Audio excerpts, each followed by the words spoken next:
Welcome to Question Mark, a safe place to ask dangerous questions. Where today the question that you asked is,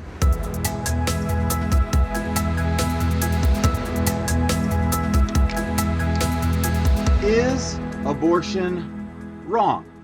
People argue this question passionately from both sides. There are some people who say the right to life is just so strong that abortion has to be wrong. And some people argue that a woman's right to have autonomy over her own body is so strong that she has to be able to choose, even if it means she's eliminating a pregnancy from her body.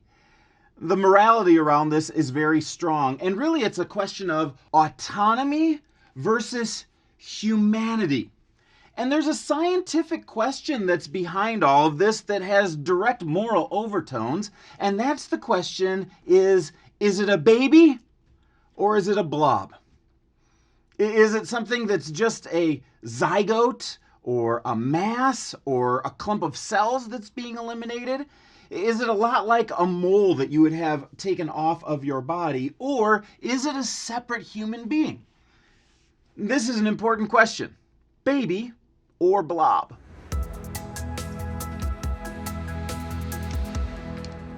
Well, for those who argue that this is in fact a baby, they would point to a number of key things. The first key factor that they would point to is the idea of DNA. You guys know that this is the language with which people were written when they were created. They get a brand new code at the moment of conception. The sperm and the egg come together and they take partial DNA codes from the mom and from the dad, and they combine to create a brand new DNA code. From the moment of conception, a woman has inside of her body a person that has a unique DNA code. This means that inside of a woman could be somebody who's male. Inside of a blue-eyed person could be somebody with brown eyes. Inside of a tall person could be somebody who's short. Inside of a single ethnic person could be a multi-ethnic person. Inside of somebody who's got no disabilities could be somebody who has disabilities. There's just a difference between the person who's inside and outside because they have a unique DNA code. And one of the strongest arguments that this is in fact a baby and not a blob is that they get that unique DNA code from day one, which establishes that they are a different person. It's not like removing a mole, it's like removing a human being from your body.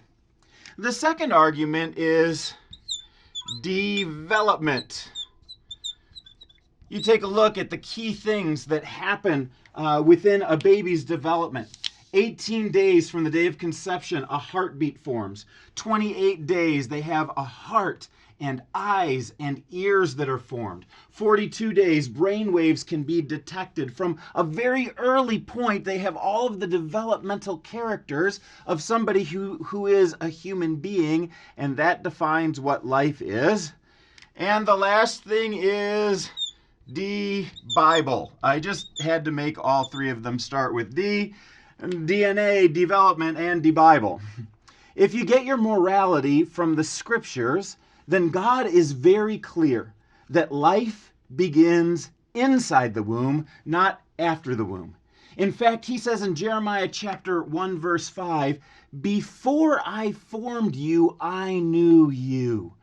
Meaning from the moment of conception, God knows us as a human being, as a person. So for scientific reasons, for developmental reasons, and for theological reasons, it makes sense that it is a baby and not a blob. Now, other people will argue that it is not a human being inside the mother's womb, that they don't have personhood, and there's a number of arguments that they'll give. One of the arguments is that they are young. In other words, they're underdeveloped. And because they are young, that means that they're not a person. They think that there's some point along the way, somewhere between conception and birth, although some would even push it after birth. In places like New York and California, the legality has been pushed to the point where that's not considered a human being, even after birth. They would say that somewhere along the way, it becomes a human being, and that when you're younger, you're less valuable. But we don't hold this argument in any other place in our humanity. We don't say that a toddler is less valuable than an elementary school kid. We don't say that a baby is less valuable than a toddler, or that a middle-aged person is less valuable than a senior because they are younger. It simply doesn't compute. All human beings are of equal value because they're created in the image of God, or because our Constitution values it as such, but youth does not make a difference. Another question is a question of size, Interestingly, in Horton Hears a Who, they address this question by saying a person's a person no matter how small. The size of a human being does not make them more or less valuable. Some would say that it's because of an ability to survive, that until they can survive on their own outside of the womb, they don't have the rights of personhood. But all of us could look at this easily and say an infant who's a newborn doesn't have the ability to survive outside of the womb on their own, so survival is not a key question. Some would say it's a question of viability. Can they be taken outside of the womb and still, with medical help and with parental help, be able to survive?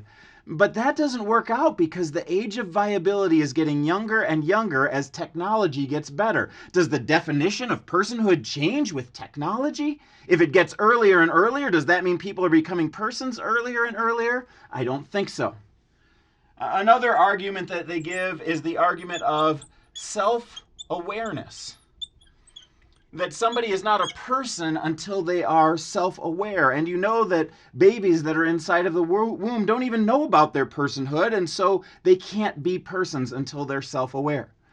Well, research has shown that infants are the same way. They don't have an awareness of themselves as a separate entity, as a person differentiated from other persons that are around them until they're at least months old. Does this mean that they too don't have value as a human being? The truth of the matter is there are multiple explanations that are similar to these, but all of them fall apart under scrutiny. You can always ask the question, does this apply to a baby? Is this a slippery slope? Or does this apply to people at end of life? And find that every single argument falls apart that would argue that what is inside a woman is a blob and not a baby.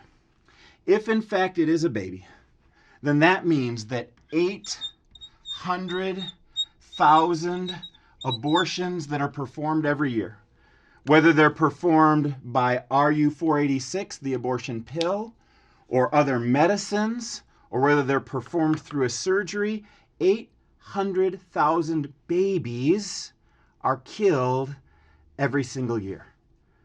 It easily answers the question, is abortion wrong? Of course it's wrong. Not only is it wrong, but it's genocide. It may be the greatest wrong, the greatest evil that's being perpetuated in the United States, possibly in the world today, an annual 800,000 person genocide. Now, we've talked a lot up to this point about babies and their value, but I think it's really important to talk about the moms and the dads and their value as well. Because abortion is a tragedy that needs to be handled very, very carefully and needs to be handled under the law of love. I know that it's true that hundreds of women right here at Christ Community Church, thousands in the Omaha metro, millions across the country, and a similar number of men have either had an abortion done on them or have helped somebody in the process of getting an abortion. It's a tremendously emotional issue. It's filled with deep trauma and massive guilt that can go along with it. And we need to talk about how do we handle folks who have been in those situations. I think Jesus gives us a great example of the law of love, where he always loves people, even people who have made really bad choices. There's this one story in John chapter 8 where there's a woman who was caught in the act of adultery, and people around Jesus wanted to stone her. Jesus' response to the crowd was, "Let him who is without sin throw the first stone." In other words, everybody here is guilty, so we shouldn't be throwing stones too quickly. Then he turned to the woman and he said, "Neither do I condemn you. Go and leave your life of sin." Those are two of the most loving statements that you could imagine. First of all, Jesus is saying, hey, I'm not going to hold this over your head and hold you as guilty for the rest of your life. I'm ready to forgive you. And the second thing he says is, go and leave your life of sin. In other words, don't do it again. Because every time there's an abortion, a person dies and a person is traumatized. It happens over and over and over again. And Jesus says, don't keep on doing that same cycle. He loves people enough to not bring about condemnation, but at the same time to say, let's not perpetuate this cycle of destruction. Friends, if you're somebody who's been involved with an abortion, I think that Jesus' message to you would be the same exact message that comes out of the law of love. Neither do I condemn you. Now go and leave your life of sin. Together, if we can be committed to both moral truth and to deep love for one another, I think we can make massive progress together on this issue.